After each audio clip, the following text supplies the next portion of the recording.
Hello students, हम पढ़ रहे थे शेरशाह सूरी के बारे में जिसने द्वितीय अफगान साम्राज्य की स्थापना की। तो हुमायूं को हरा करके 1539 और 40 में चौसा और बेलग्राम के युद्ध में हुमायूं को हराने के बाद में शेरशाह सूरी ने सूर्यवंश की स्थापना की। सूर्यवंश की स्थापना की जिसे द्वितीय अफगान साम्राज्य बोलते हैं। तो इसके अंदर हमने पढ़ा शेरशाह के प्रारंभिक जीवन के बारे में, फिर शेरशाह द्वारा राज्य के संगठन के लिए जो कार्य किया गया उसको पढ़ा। उसके बाद शेरशाह द्वारा भू राजस्व व्यवस्था की स्थापना के जो प्रयास किए गए, कार्य किए गए उसको पढ़ा। फिर हमने पढ़ा शेरशाह द्वारा समान मुद्रा प्रणाली की स्थापना का प्रयास किया गया।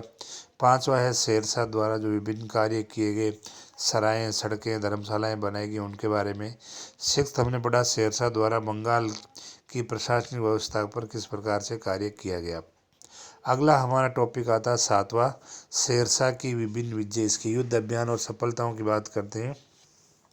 तो शेरशाह ने 1542 ईस्वी में मालवा पर विजय प्राप्त की। मालवा यानी हमारा वर्तमान का एमपी।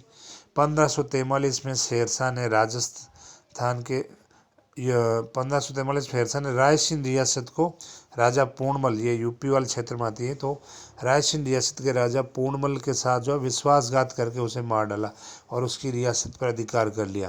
यानी शेरशाह किसी अभियान से लौट रहा था, उसने जो है अपने दोस्त जो है रायसीन का शासक पूर्णमल को कहा कि उसे जो है यहाँ विश्राम करना है, शरण लेना है, कुछ समय के लिए रुकना है। तो उसने जो है किले के दरवाजे खोल दिए और वो सेना सहित अंदर प्रवेश कर गया और किले पर अधिकार करके जो पूर्णमल की हत्या कर दी। तो ये शेरशाह के जीवन पर एक बहुत बड़ा कलंक है कि उसने अपने दोस्त के साथ धोखा करके उसकी हत्या कर दी और उसके किले को जीत लिया। तो यह विश्वास करके उसे मार डाला। तो ये घटना शेरशाह के चरित्र पर एक अमिट कलंक है।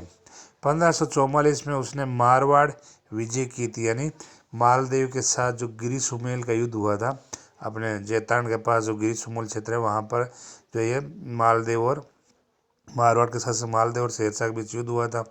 और उसमें जो फाइनली जो है छल कपट से शेरशाह सूरी जीत गया था। इस विजय के बाद मतलब राजपूतों की ओर से मालदेव के जो सेनानायक थे जेता और कुंपा इतने बहादुरी से लड़े थे। मात्र 12,000 सैनिक थे राजपूत और शेरशाह के पास 80,000 की विशाल सेना थी। तो फिर भी शेरशाह जो हार के कगार पर पहुंच गया था, लेकिन फिर वो अपनी किस्मत से ही जीत गया था। तो इस वजह से शेरशाह ने जो है कहा था कि मैं मुट्ठी भर बाजरे के लिए, मतलब मारवाड़ में क्या होता है बाजरा, तो मुट्ठी भर बाजरे के लिए हिंदुस्तान की बादशाह खो देता, यानी मुझसे दिल्ली भी छिन जाती।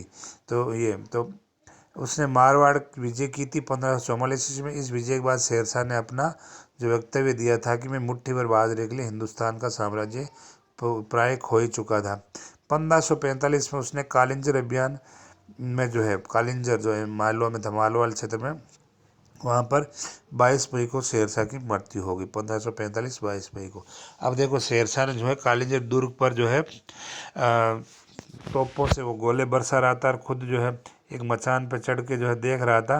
पास में गोला बारूद रखा हुआ था, तो एक तोप का गोला जो है किले की दीवार से टकरा के वापस उस गोला बारूद पर गिर गया, जिसमें विस्फोट होने से शेरशाह बुरी तरह से घायल हो गया था और उससे शेरशाह की मौत हो गई थी। हालांकि उसकी सेना ने कालिंजर दुर्ग को जीत लिया था, लेकिन शेरशाह की मौत हो जाती है। शेरशाह इस समय बुजुर्ग अवस्था में था, 80 साल से ऊपर का था ये। तो जब ये मरा तो मतलब बहुत ज़्यादा उम्र में ये सुल्तान बना था दिल्ली का।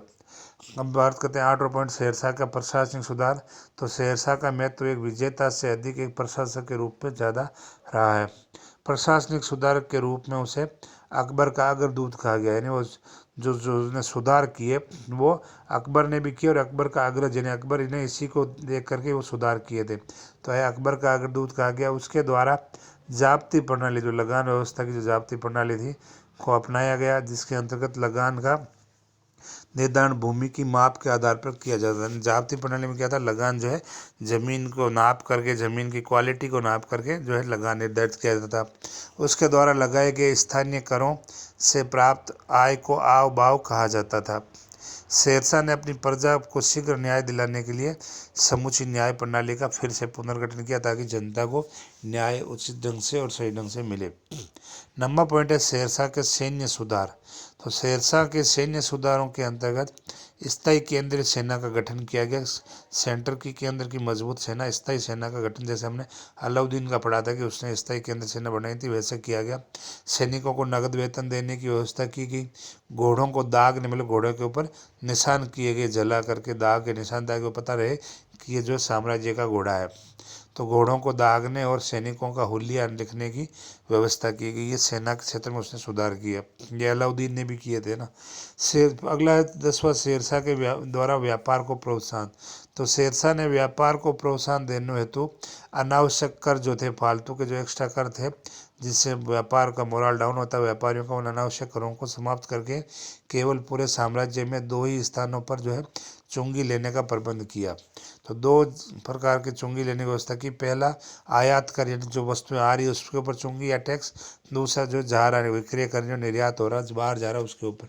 बाकी जो अनावश्यक कर थे वो उसने हटा दिए थे। 11वां, शेरशाह द्वारा रुपया चलाना। तो इसने 178 ग्रेन का चांदी का रुपया है, जो वर्तमान में रुपया है, ये नाम शेरशाह सूरी का ही समय का ही है। तो ये इसी का दिया हुआ नाम था रुपया, वही रुपया आज भी हमारा जो करेंसी मुद्रा है। तो 178 ग्रेन का चांदी का रुपया, 380 ग्रेन का तांबे का दाम चलाया। इन सिक्कों पर शेरशाह ने अपना नाम लिखवाया, अपना पद लिखवाया। टकसाल मतलब जहाँ पर सिक्के बनाए जाते थे, टकसाल उनका नाम अरबी एवं देवनागरी लिपि, जो हमारी हिंदी की देवनागरी लिपि है उसमें खुदवाया गया। वर्तमान में प्रचलित रुपया शेरशाह की ही देन है। तो वर्तमान समय में भी जो रुपया प्रचलित है वो नाम शेरशाह द्वारा ही दिया गया है। 12 पॉइंट लेते हैं, शेरशाह द्वारा सड़कों का निर्माण। तो शेरशाह ने अपने राज्य के आपस में जोड़ने के लिए पूरे राज्य को सड़कों का निर्माण कराया, मतलब पूरे राज्य में आवाजाही, व्यापार, आना जाना सब कुछ सही सुचारू ढंग से हो, इसके लिए सड़कें बनाई गई। शेरशाह द्वारा बनाई गई सबसे लंबी सड़क सोनार गांव से लेकर के, सोनार जो वर्तमान में बांग्लादेश में आती है, तो सोनार गांव से लेकर के पेशावर यानी पाकिस्तान तक जो है सड़क बनाएगी, जिसे आज ग्रांड ट्रंक रोड जो है, ट्रंक रोड बोला जाता है, जिसको दूसरा नाम सड़क आजम भी बोलते हैं। तो ये शेरशाह सूरी ने बनाई थी। और कई बार कंपटीशन एग्जाम पूछा जाता है कि शेरशाह ने किस सड़क का निर्माण बनाया, या इस सड़क का नाम पूछ के कि ये किसने बनाई। इस विशाल का सड़कों द्वारा जो है शेरशाह ने न केवल अपने साम्राज्य को बल्कि विदेशों के साथ भी व्यापारिक संबंध स्थापित किए। तो ये शेरशाह की सड़क निर्माण की जो थी वो व्यापार और विदेशी संबंधों में हेल्प करने में काम किया। शेरशाह द्वारा विभिन्न निर्माण कार्य। तो शेरशाह ने प्रशासनिक व्यवस्था के साथ साथ निर्माण कार्य पर भी ध्यान दिया। तो शेरशाह अपने प्रशासन के साथ साथ निर्माण पर भी ध्यान दे रहा है, और उसने अपने शासन काल में ही अपना मकबरा खुद जीते जी अपना मकबरा बना दिया। बिहार में सासाराम जगह, वहाँ पर झील के अंदर, झील के बीच में एक टापू के ऊपर जो है ये मकबरा बनाया गया है। ये उस समय की स्थापत्य कला का अनूठा नमूना है। तो ये जो सासाराम है उसका मकबरा, ये परीक्षा में पूछ जाता है शेरशाह का मकबरा कहाँ है, तो सासाराम बिहार पे। तो ये उस समय की स्थापत्य कला का अनूठा नमूना है। इसके अलावा शेरशाह ने पुराने किले का किले का निर्माण भी करवाया, जिससे, और अब जो इसने पाटलिपुत्र, जो वर्तमान में पटना है, तो पाटलिपुत्र जो प्राचीन भारत में हम पढ़ते हैं, तो पाटलिपुत्र को नया नाम पटना इसी ने दिया था। तो ये भी परीक्षा में पूछ जाता है, पाटलिपुत्र का जो नाम पटना किसने दिया था, शेरशाह के द्वारा इसकी जो पटना नगर की स्थापना की गई। और शेरसुर नामक एक नगर भी शेरशाह ने बसाया था। तो ये हमने बात की मुगलों के बीच में, है ना, क्योंकि बाबर ने 1526 मुगल वंश स्थापना कर दी, 1540 में शेरशाह सूरी आ गया, और 1555 तक ये सूर वंश के लोग शासन कर रहे हैं। बाद में फिर हुमायूं ने इनको हरा करके जो है मुगल वंश की स्थापना कर दी। तो ये शेरशाह वाला टॉपिक था हमारा। इसके बाद अकबर शासन करता है। अकबर के बाद में जहांगीर जो है मुगल वंश का शासक बनता है। तो अकबर को हमने पढ़ लिया।